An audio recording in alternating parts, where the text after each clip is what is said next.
when this Kundalini rises, she touches that all-pervading vital power, and you are blessed with all your physical, mental, emotional upliftment. Not only that, but complete nourishment.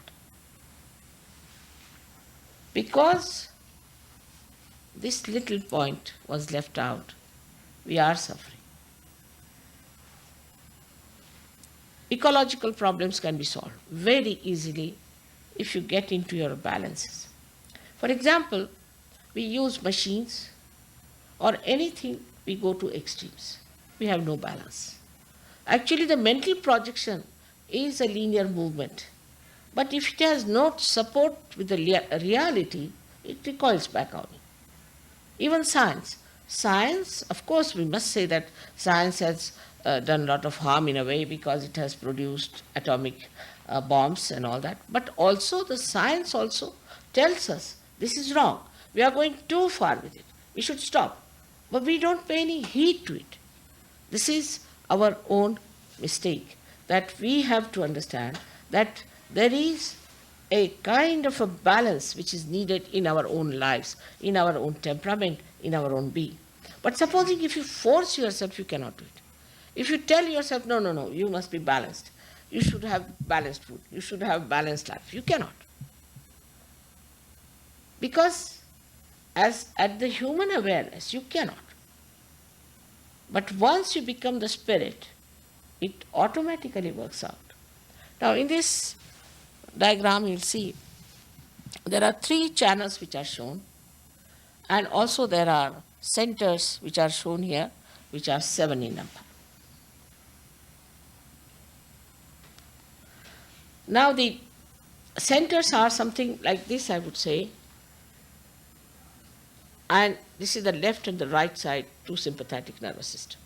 And in the center is the parasympathetic nervous system. Doctors call it as an autonomous nervous system. But who is the auto? And who controls the auto? And how to reach the auto is the problem. Supposing you have a tree, very much grown, you must know it has to have roots down below.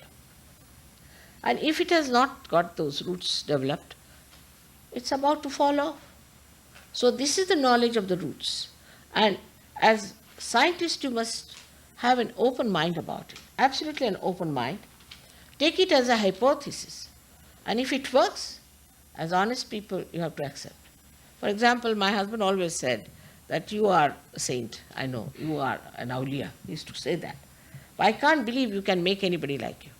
It's a different thing. It's a different category. But these days, these categories are born.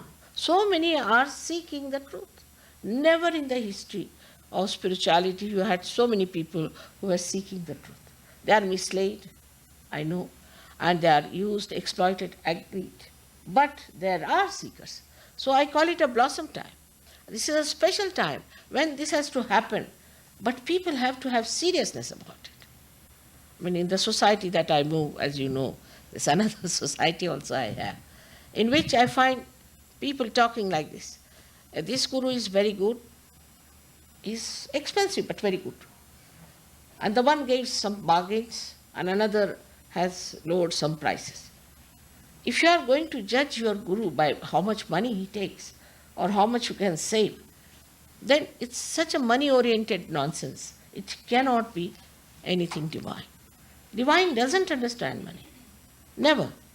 So once you understand this simple point, you'll be able to reach the truth very easily, that if you have to seek the truth, it's a living process within you which has to work it out.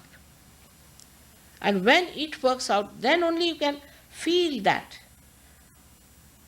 beautiful surrounding, all-pervading power about which all the religions have described.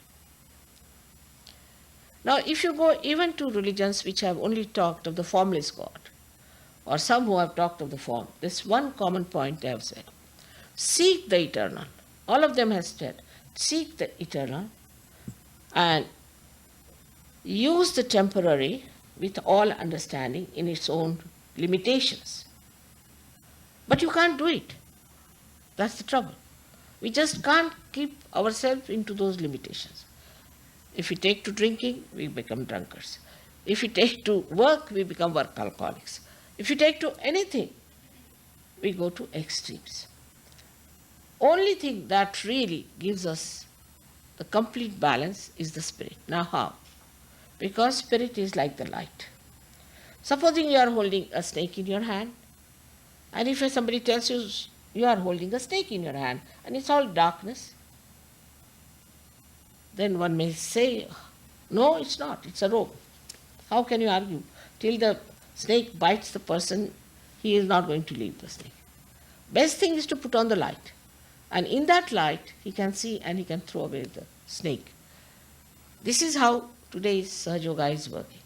Sahaja means born with you is the right to be united with this divine power.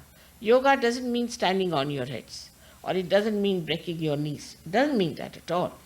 If you see Patanjali Yoga, then in the Patanjali, he has written it into 8 ashtangas, into 8 folds, out of which Yama Niyama is a wee bit, out of which the exercise is even much a smaller percentage.